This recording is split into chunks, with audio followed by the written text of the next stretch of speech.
We are now just 2 days away from knowing the official recall count. Petitioners did have 30 days to remove their name from the recall if they chose to do so. The Fresno County Clerk James Coos says only 10 signatures have been removed from the recall petition in Fresno County. And now the county has also sent in their estimate of how much it will cost Fresno County taxpayers for a recall election. That price tag is estimated at $3.9 million, again, just for Fresno County. So we bring in our panel once again, Bill McEwen and Larry Powell.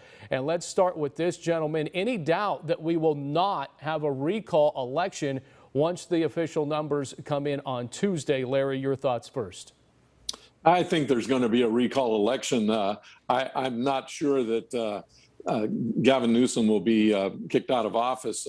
When you have in excess of $18 billion to hand out over the period of time right now with what they call a surplus in California. I don't think it's a surplus when you have unfunded liabilities, but I think it's going to be interesting to see when he's handing out money, $1 billion to transportation in LA for the Olympics and those kind of things. It's going to be tough to throw somebody out. Plus, we have really short memories.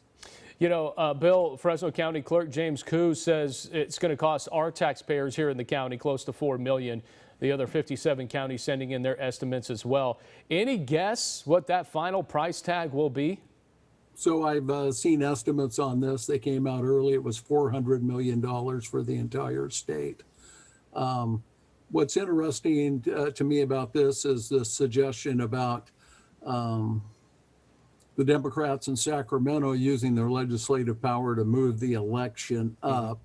And I'm not so sure that's a wise thing because you have it earlier in the year, you may have very low voter turnout, lower than it would be in the fall. I think the Republicans made a big mistake with this because, and I haven't seen anybody talk about this, but when Newsom handily rejects or survives this recall, who do the Republicans turn around and run immediately? I mean, to try to recall a governor this late in the term, I think was crazy. But you have to note that Gavin Newsom allowed the recall to pick up steam with that trip to the French Laundry. It was a huge political mistake and a surprising one for a guy that's shown himself to be very politically savvy. You know, guys, I want to end on this because it was a big topic as well earlier in the week. And the Save the Tower Theater Committee issuing 7 new demands to the mayor and city council. This included enforcing the existing zoning laws now that Adventure Church has resumed church services. And the petition also read for the city to purchase the Tower Theater through the city's power of eminent domain. It was signed by 600 people. You know, this is an ongoing saga. Larry, I want to begin with you on this one.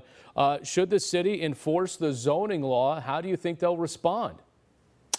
Well, I think they have a responsibility to enforce zoning laws everywhere. But once again, they have not done it for about a year. So it's kind of interesting when you take a look. The church has been meeting there for over a year in a rental position.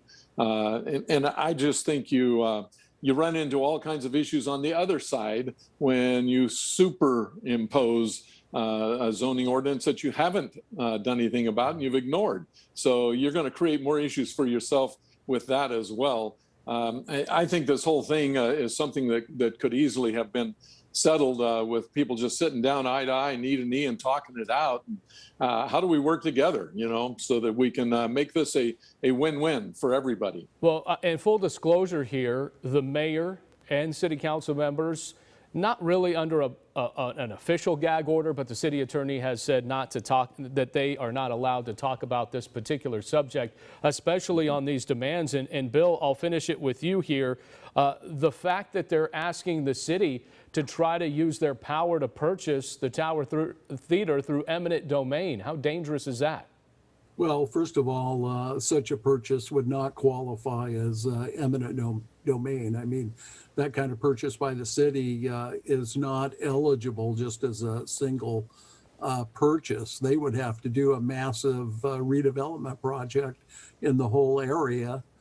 Sorry, I can't say redevelopment because we don't do that in California. There are workarounds, however. Yeah. And so, I mean, all this, I hate to resort to the kabuki theater phrase, but that's what this is. The future of the Tower Theater will be decided by a judge.